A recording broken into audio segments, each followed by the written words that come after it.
Right, according to the clock, it is now 6:30, and I'd like to welcome you to the Murray City Municipal Council meeting for January 16th, 2024. If you have cell phones, if you would turn them off, I would appreciate that. And we'll get started on the meeting agenda with the call to order, which I just did. Now, the Pledge of Allegiance. I've asked Brenda Moore, our Finance Director, and she said she would do it. So thank you, Brenda.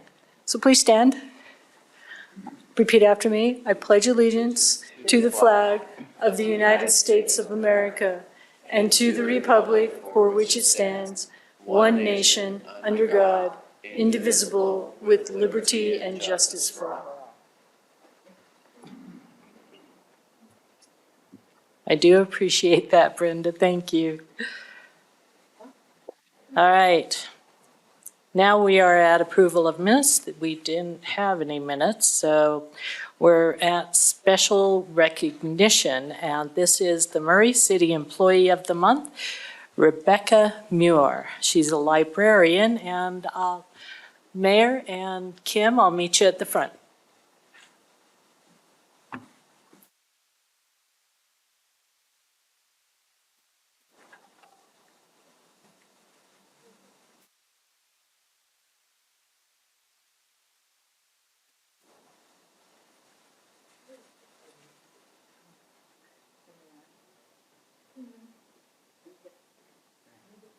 Rebecca, you want to come up?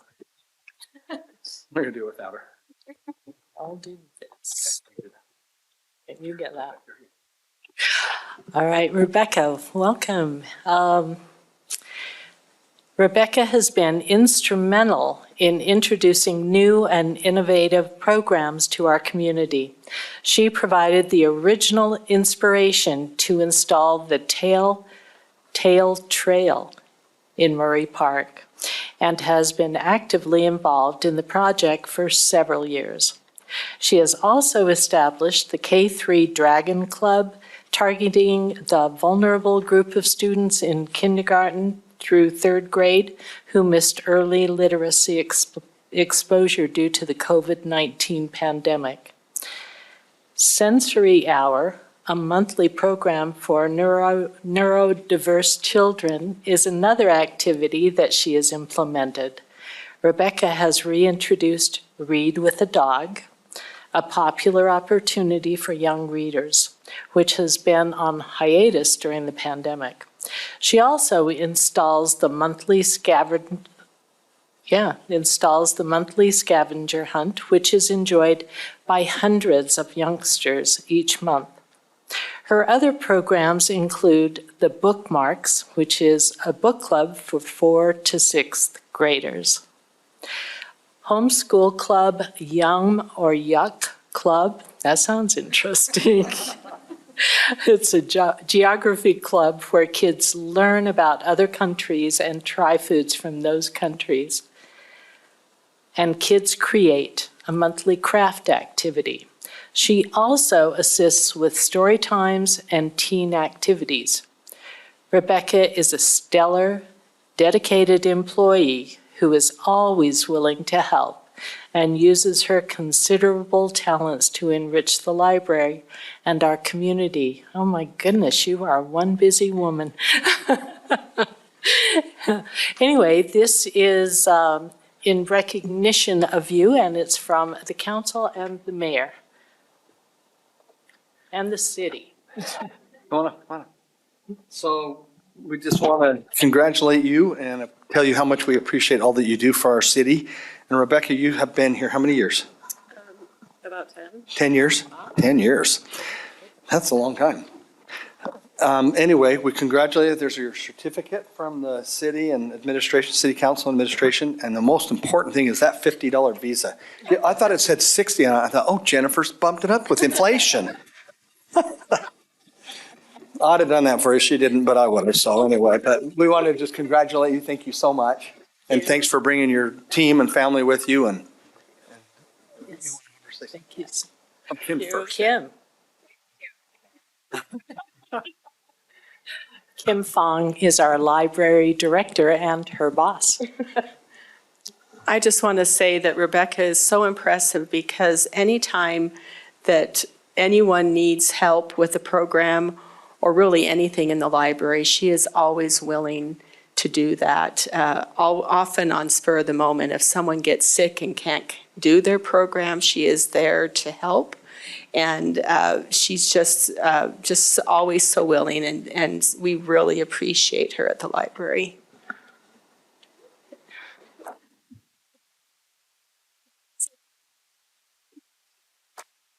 I think I'll just say thank you.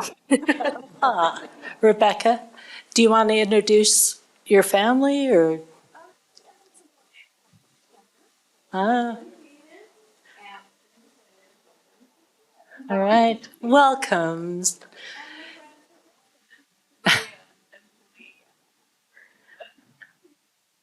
Oh, very nice.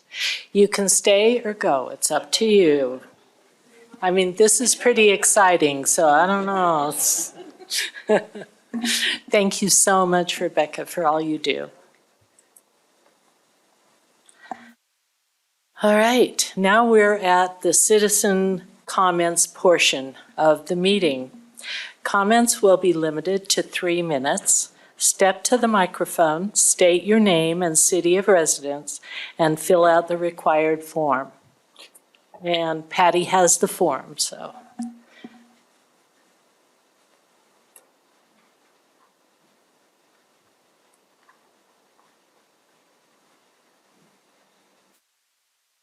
Ladies and gentlemen, it's been a while since I've been here.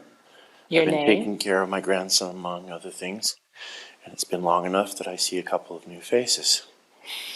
Whether you want to or not, I'm sure I'll make your acquaintance. Your name and city of My name residence. is Lawrence Horman, Very good. Thank you, Lauren. and I list as my address where I am standing because I am here to advocate for the homeless. I have spent the better part of the morning, in fact, through the afternoon, up at the state capitol building with the legislature having just started. And I got up there before 7 a.m. this morning, which for me is a rare thing because I rarely wake up before noon because of the things I normally do. I end up staying up far later than bring myself to get up before that time. We hosted the Salt Lake County Coalition hosted a breakfast for the legislature, and I spent the rest of the day speaking to anybody who would listen to me advocating for homeless issues. And it occurred to me that if y'all thought you were going to get away without me coming here and talking as well, it's not going to happen. There's a lot that the state is doing. Most of what they can do, however, is funding here in the cities and within the county is where all the work is done. And I know I've said that before. You've heard me say it before. The things that we need to do is take the money that the state will give us and some of the money that we raise throughout the city on our own and provide things, not just financial things, not just financial assistance, because it shouldn't be up to the single city within the county to handle all the physical facilities. We need to provide, where possible, facilities available for things like medical clinic expansion, for things like heating and cooling expansion, for places where the homeless can go to find some respite and a space to cook and to clean themselves up and such. The homeless resource centers are limited in that ability. We need to expand the facilities so that they're not just within one city downtown in this valley. We need to help find funding for things, not just for medical clinics, but funding for the medical services that they need, and for the companion animals that they keep with them to help them keep their sanity and their stability, because that is something that is nearly impossible to find. Anybody can walk into a hospital and ask for help for themselves, for their family members, but for their companion animals, the funding is almost non-existent. And these are the things that I would like to admonish the city, the council, the mayor, to help find ways to assist with. Thank you. Thank you. Thank you, Lawrence.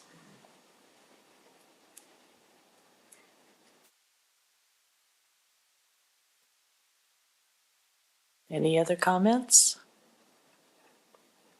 Oh. Welcome. First time I've done this, so it's a Good for you. new protocol. My name is Kevin Weston Sco. I am a resident of Murray. Have been since 1972. Love Murray. My thoughts and admonition to the city is to utilize the citizens of Murray City in an organized fashion to be better prepared in the event of an emergency and not wait until it's too late. There are efforts at hand to train and prepare the city by way of communications, by way of CERT training. I know the city's actively involved in that. But once they're trained, then the citizens go off and they forget what they learned 3 months ago in that class. I'm proposing that we have ongoing continuing education through volunteer groups that are anxiously engaged in trying to be prepared and be involved in this process. I know that the city is proposing a coalition effort, which I presented to them, what was it, a year ago or so, Mayor? And I think that's great, but it needs to reach down to the citizen level and involve the citizens. Murray's a very great community. We have a very close-knit group, and we need to utilize that love for Murray City in preparing ourselves to be self-sufficient, self-reliant in the event that crap hits the fan tomorrow. We never know when things are going to happen. I know it's a lot to do in case something may or may not happen, but I'd rather be over-prepared than under-prepared. And I know the city is making efforts to do that. I'm just trying to encourage them to reach out more and utilize the citizens of Murray. There are people wanting and willing to participate. They just don't know what and where to go and how to do that. So that is my thoughts to Murray City. I hope and pray that you'll take that into consideration and reach out and help Murray City be better prepared in the day that something may or may not happen. And I'm talking emergency, I'm talking adding aid to the hospital, volunteers for the police department, fire department, wherever it can be used, traffic control, whatever. I know my time's up, so I'll close because I could keep going for a long time. Thank you for your time, and I appreciate that. Thanks. Thank you, Kevin. Councilwoman Turner, I know we're not supposed to do this. So, Kevin Wessensko, correct? Yes. What is your address? I didn't catch it. I'm sorry, I'm at 5778 South Ayrshire Drive, Okay. over in what they refer to as the Dairy, just Okay. off 5900 South and about 4th East. Okay. Can you stay afterwards so I can talk to you? about some- Absolutely. Okay, thank you. okay, thank you. Also, I neglected to welcome the council. Yeah. I mean, oh my goodness, I welcomed our audience, but I didn't welcome the council. So welcome Brooke, welcome Mayor, welcome GL, and all the council members, and Jennifer. So anyway, we're all present, and now we'll continue on. The consent agenda, and Mayor Hales will be presenting. Oh, are there any other citizen comments? Oh my goodness. Okay, good. Thank you. Now, Mayor Hales. Get my mic. Yes. That on? Okay, here we go. All Thank right, you. wait, I guess I need to close the citizen Okay. comments. I wasn't aware of that, so Those are closed now? Okay, it's closed. it's closed. All right, thank you. Now, Mayor, Thank you. We have our consent agenda, which is our reappointments. Are they all reappointments? I think they are. All reappointments. So anyway, if you're here, if you'd please stand when I read your name, and I'm going to kind of be sideways, council, just for a minute. Not sideways with the council, just sideways here. Anyway, so consider confirmation of the mayor's reappointment of Sunshine Zadelli to the Parks and Recreation Advisory Board for a term from January 2023 through January 2026. Sunshine? Okay. Next, confirmation of the mayor's reappointment of Kimberly Bird to the Parks and Recreation Advisory Board, excuse me, for a term from January 2024 through January 2027. Thank you for being here. We saw your husband here earlier. Consider confirmation of the mayor's reappointment of Ted Maestas to Parks and Recreation Advisory Board for a term from January 2024 through January 27. Thanks for being here, Ted and Mercedes. Good to see you. Number 4, consider confirmation of the mayor's reappointment of Bill Carnell to the Building Boards of Appeals for a term from April 2023 through April 2026. Okay, thank you. Number 5, consider confirmation of the mayor's reappointment of Mark Burton to the Building Board Appeals for a term from April 2023 through April 2026. Thank you. And finally, consider confirmation of the mayor's reappointment of Richard Kester to the Building Board's Appeal for a term from April 2023 through April 2026. All righty. Thank you. We will now leave it in your hands.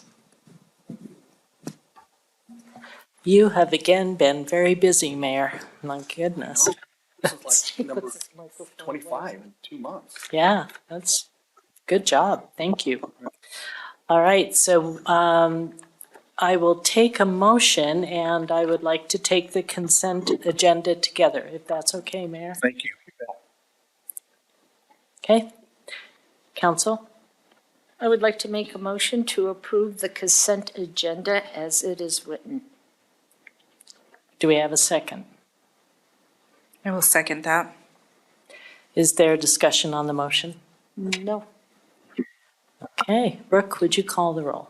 Mr. Hawk? Aye. Mr. Pickett? Aye. Ms. Cotter? Aye. Ms. Dominguez? Aye. Ms. Turner? Aye.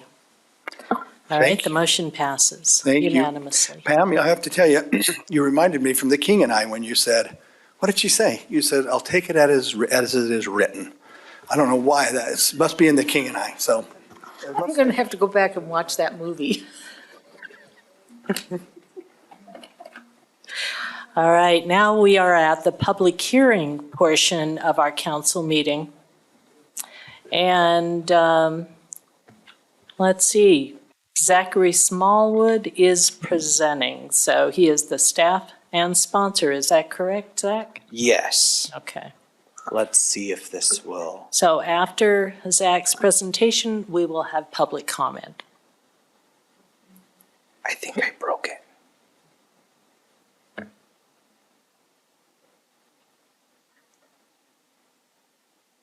Do I have? Okay.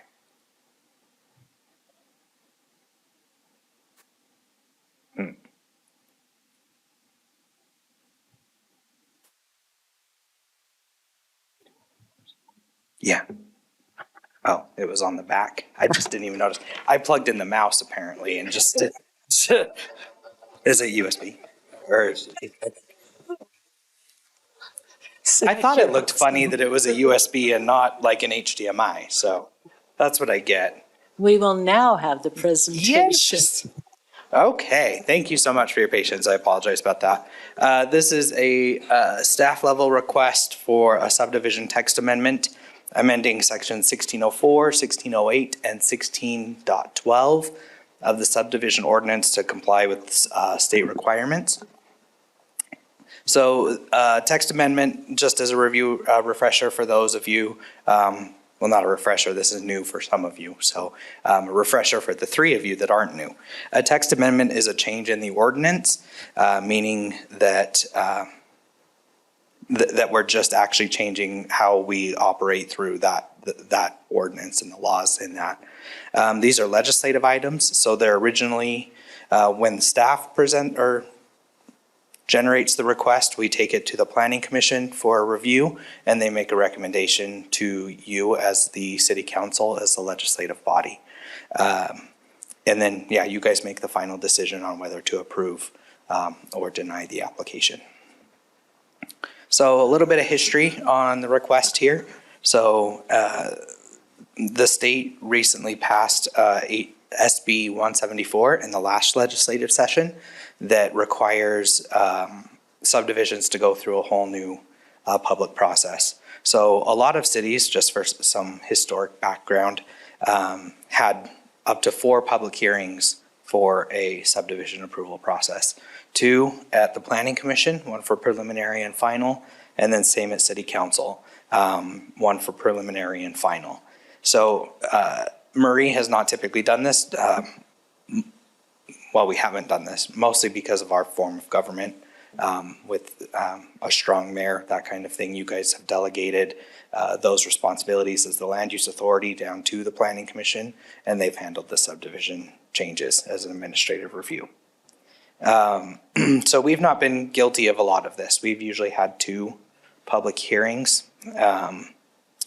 But the state has been concerned. You know, there is a housing crisis countrywide, but also it's magnified here in Utah as well.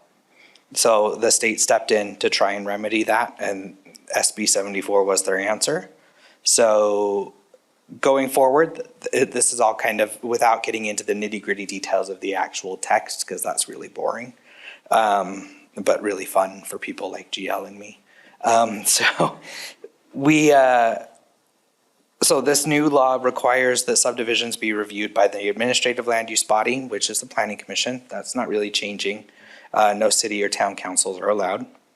It does mandate certain shot clocks for submission. So once an applicant submits an application for subdivision, we have 15 business days to have that in front of the Planning Commission. So we've had to kind of adjust that. Maximum of 4 engineering reviews, that's new. So we've had to really hunker down on our applications. At the committee of the whole, I passed out an example of what the League of Cities and Towns has done. They recommended using Lehigh's application, and it's really substantial application that is just about ready to go live. I think Susan's reviewing it tomorrow, and then it'll go on up on our website as long as everything gets adopted today. So preliminary subdivision, again, 15 business days, and it may have 1 public hearing, no more than that. So if they decide that they need to have more public input, they kind of have to continue that or what have you. Final subdivision, that's going to be reviewed in-house at a staff level. We have up to 20 business days to review that. No public body is involved in that one. So just everything that I just said is now kind of encapsulated in the graphic above. I'll kind of go through this pretty quickly. Current process is we require a concept review.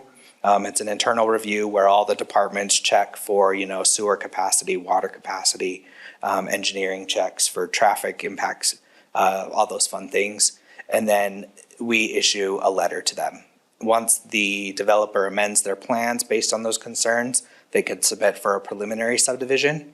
We do send out public notices for those, typically anywhere between 300 and 500 feet radius from the property.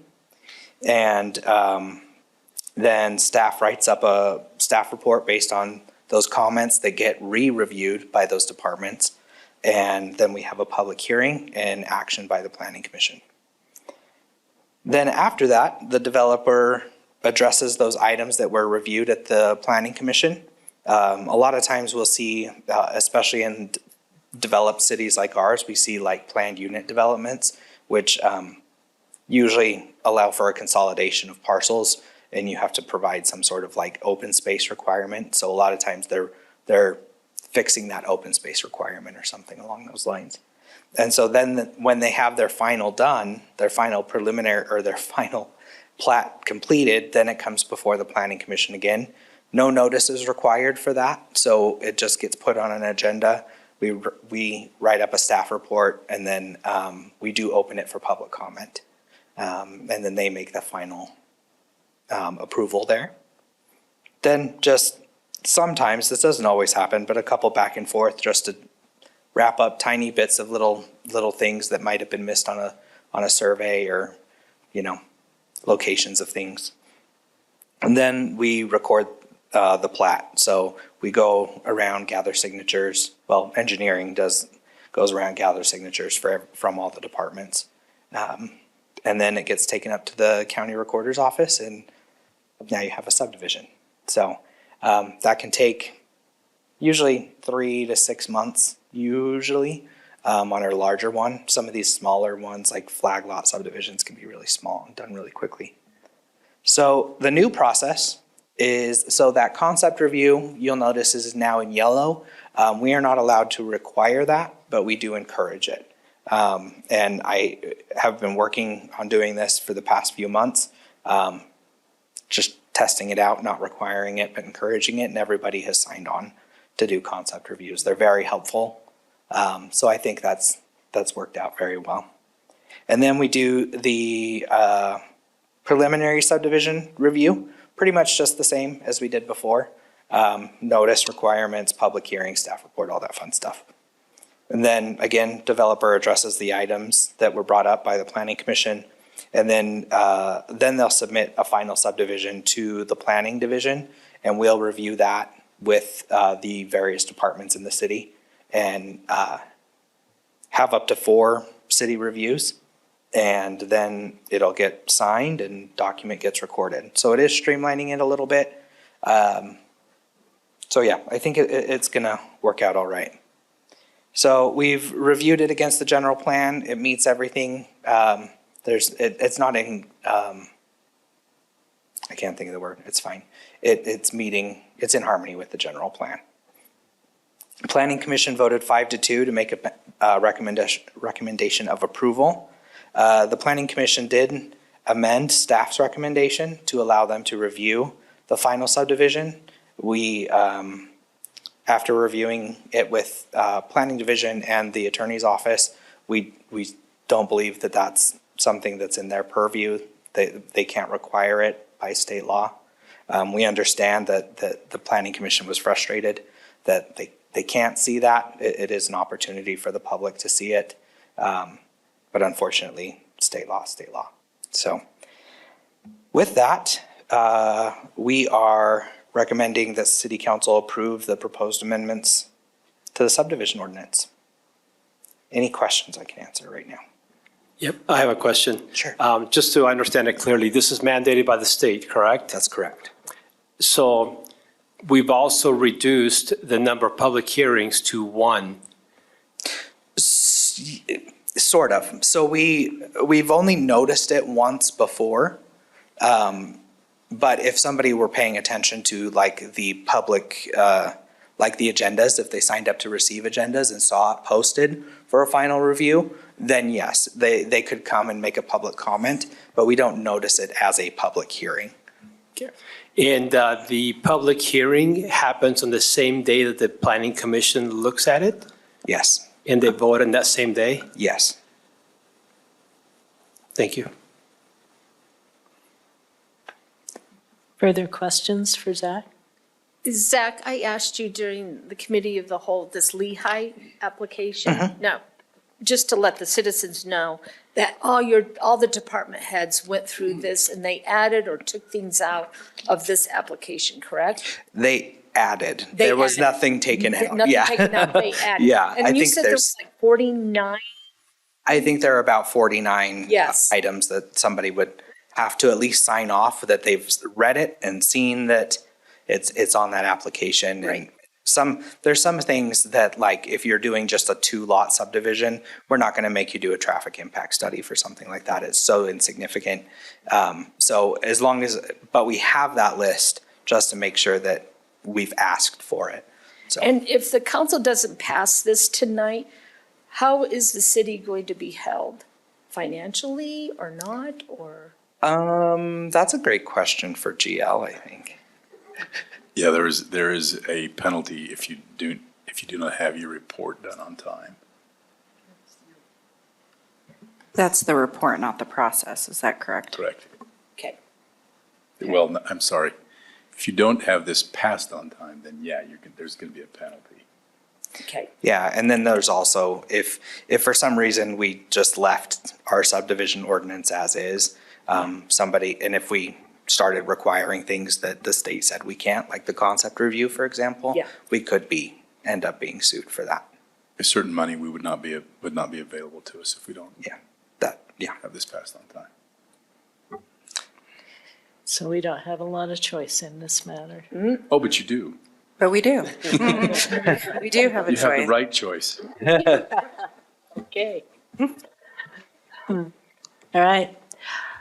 This is to consider an ordinance amending section 16.04.020, 16.04.040, 16.04.050, 16.04.060, 70, 80, 90, 100, 110, 120, 16.08.020, 030, 040, 16.12.010, 20, 30, 40, 16.12.050, 60, 70, 80, 90, 100, and 16.12.110 of the Murray City Municipal Code regarding subdivision approval procedures. Councilmember Turner, I may have missed this, but did you open it for public hearing? Sorry? This needs to be open for a public hearing. Oh, that's right. That's right. Yeah, I was going to do that. And then now I will open it for public comment for the public hearing.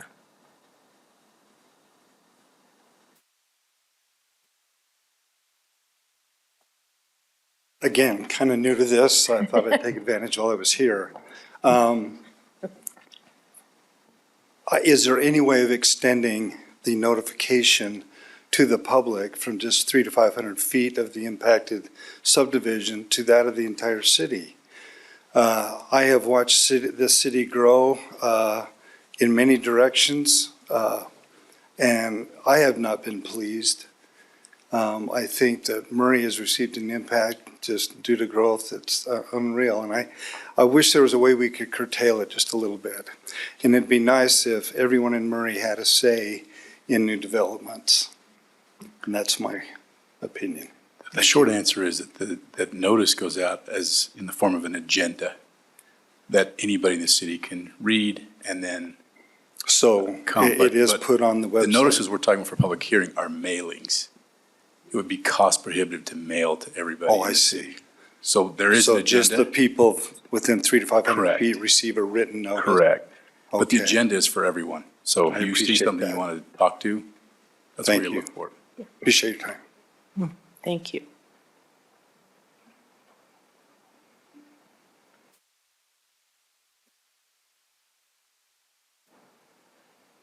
Hey, this is Scott Hansen. I hadn't planned on commenting tonight, but this is an area that I wanted to comment on.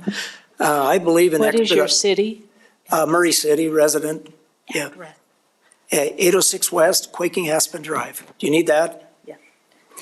Anyway, I believe in expediting the planning process. That's a good thing out there, but we don't ever want to jeopardize safety. We've seen some houses slip off the side of the mountain down in Draper. I don't think we have that issue in Murray, but we might.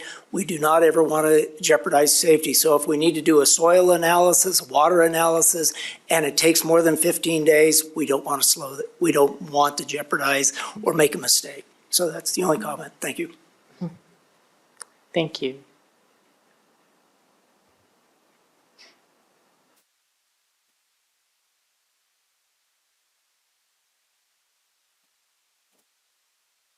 Hello, I'm Clark Bullen, and I live in District 3. I actually think that this is an improvement. I've seen lots of citizens go to a planning commission meeting feeling like they had more sway over the decision than they actually do, and then come for a secondary approval and some of the same citizens feeling like they should have more of a say than they do, and giving the false impression that citizens have an influence over a decision which is more procedural in nature, actually, I think may do more harm than good. I am generally for more public input, but I think to Kevin's point, he said to spread the area of notification. GL said that that is in the agenda. If the agenda went out earlier and gave the chance for it to be spread digitally to more people so that they felt like they could plan on being there if they live in that area. We have the tools in each council district. We have the means to be able to spread that digitally. So if we extended that timeline for the agenda to be out so that the word could spread and neighbors could let neighbors know, then that could maybe stand in place of a second public notice or a second public hearing. Thank you. Thank you, Clark.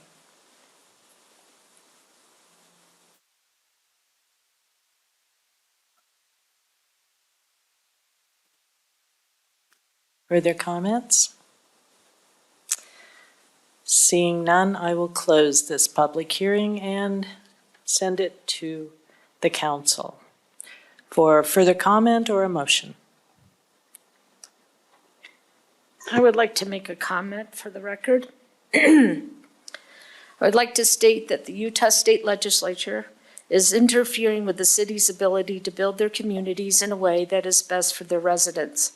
I understand that our planning commissioners would like to see and vote on the final plot of a development, but with the legislator passing SB 174, that is no longer possible as the city has to follow the law. I would like it to be known that I'm not happy with the legislatures. Okay, further discussion? Yes. I'd like to make a comment. I'd like to second and support what Pam Carter just said. The legislature needs to trust the cities in the process, especially the ones that are working well, like Murray. I feel like they're imposing something that should have been applied to specific areas that are troublesome, but not to Murray, which has always had a great history of working well with the approvals of construction. Thank you. I have a question. Yes. So the soil analysis that was brought up in citizen comments, that would not be part of the 15 days, or how would that fit within the time frame? I didn't know the appropriate time to just kind of start waving my arm frantically saying that I had an answer to this. So I was just going to let it go. But actually on that Lehigh application, soils reports and geotechs are put on there. I believe part of the problems that were happening in Draper is that they didn't ask for, they in their building permit reviews, they didn't ask for geotechnical surveys. And we have always asked for geotechs in all of our plans. So yeah, we do ask, it's one of the 49 items where if we need it, we'll ask for it. If it's not needed, geotech we ask for on everything. But soils reports, usually not always. So, yeah, it is addressed though.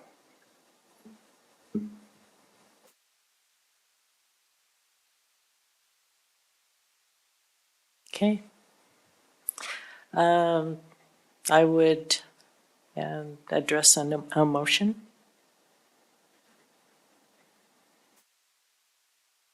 I'll take the bullet and read. Are we going to read? Do we have to read all of the code? Or just as it? Just approve as, okay. Then I make a motion to approve the ordinance to the sections as listed of the Murray City Municipal Code regarding subdivision approval procedures. I second it. All right, we have a motion and a second. Is there further discussion? Okay, Brooke, would you call the roll? Yeah. Mr. Hawk? Aye. Mr. Pickett? Aye. Ms. Cotter? Not happy, but aye. Ms. Dominguez? I just wanted to say something really quick. I sat in the committee hearings for this bill, and it was wild.